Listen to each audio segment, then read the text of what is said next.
স্বামীর মোবাইলে আমার উলঙ্গ অবস্থায় গোসলের ভিডিও দেখে শরীর শিউরে উঠল। এই মুহূর্তে স্বামী ঘুমে কুপোকাত। কিছুক্ষণ আগেই খুব আদরে সোহাগে আমায় ভরিয়ে দিয়েছিল।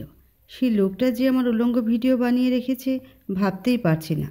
কিছুক্ষণ আগেও লোকটা অন্তরঙ্গ মুহূর্তে সোহাগে ডাকে মনীষা ভালোবাসি তোমাকে বলছিল। সে লোকটা এতটা ঘৃণতম কাজে জড়িত। তখনই মোবাইলে মেসেজ এলো। সচরাচর আমার স্বামী মোবাইলে লক দেয় না, কারণ আমি অশিক্ষিত, লক কী জিনিস বুঝিই না। তাই হয়তো আমার স্বামী চিন্তাহীন মোবাইলের লক খুলে রাখত। মাঝে মধ্যে আমি চাইলে কিছুক্ষণের জন্য হাতে দিত, পরে ছিনিয়ে নিত।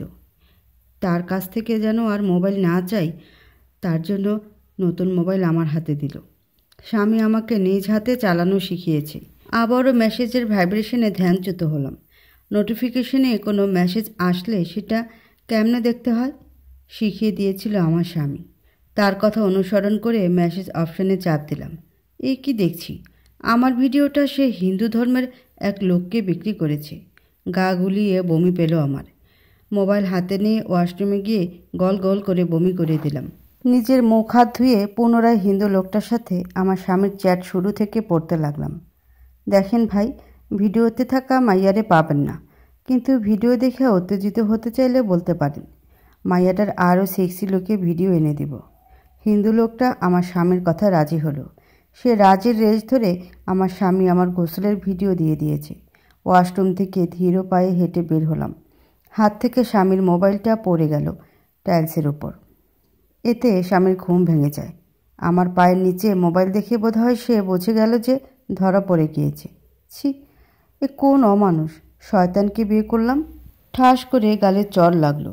সামনে তাকিয়ে দেখি আমার সামনে অগ্নি চোখে তাকিয়ে আছে। তাকে দেখে কান্নার গলায় শুধাই, কেন করলেন এমনটা? আপনি না আমায় ভালোবাসেন?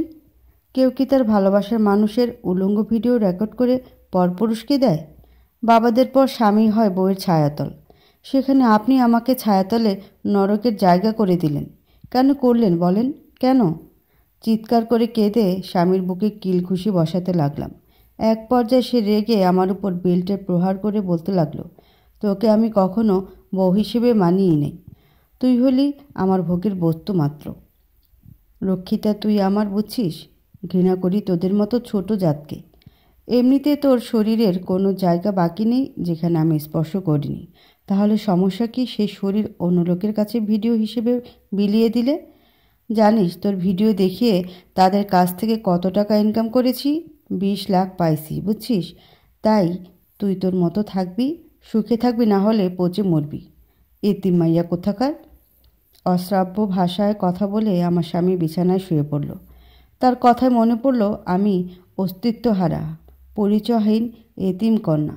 আচ্ছা, সব এতিম মেয়েদের কপালে কি এমন মানুষ জুটে, নাকি আমি আগের জন্মে পাপ কাজ করেছিলাম বলে এমন স্বামী পেলাম?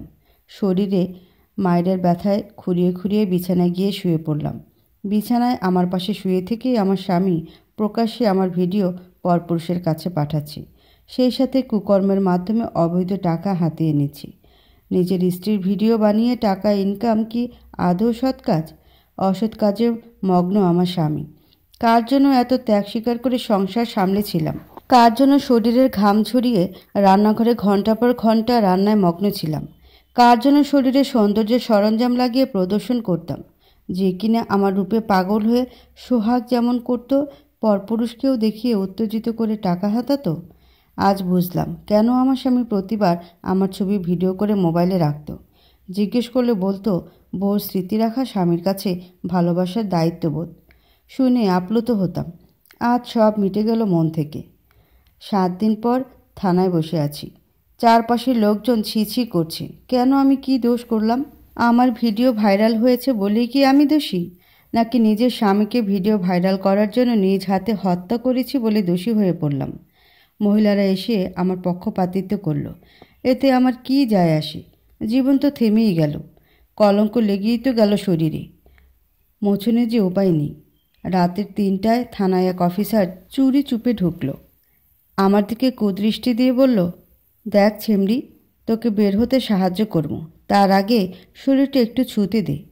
বলে আমার সাদা কাফনের ন্যায় শাড়ির আঁচল খামচি ধরে টান লাগলো। আমি চিৎকার করে লোক জমা করতে চেষ্টা করি, কিন্তু কাউকে দেখলাম না। বুঝতে পারলাম অফিসার তার শয়তানি কার্যসিদ্ধি পূরণের জন্যই সব দিক ব্যবস্থা করে এসেছে। আমার চিৎকারে তার কিছু যায় আসলো না। উত্তেজিত শরীর নিয়ে আমাকে চড় লাগিয়ে মাটিতে ফেলে দিল। আমার উপর ঝাঁপিয়ে পড়ে। চোখ ফেটে কান্না করছি। হঠাৎ সব শান্ত হয়ে গেল। শুধু শোনা গেল, আহ আহ, আগুন আগুন, বাঁচাও কেউ প্লিজ। এই অফিসার আগুন মেটাতে না পারায় জ্বলে দগ্ধ হতে লাগলো। তার পকেটে থাকা লাইটার দিয়েই তার কাপড়ে আগুন ধরিয়েছে। পুরো এই জেলের রুমে আগুন ধরে গেল। আমার শাড়ি জ্বলছে, তাতে আমার আপত্তি নেই।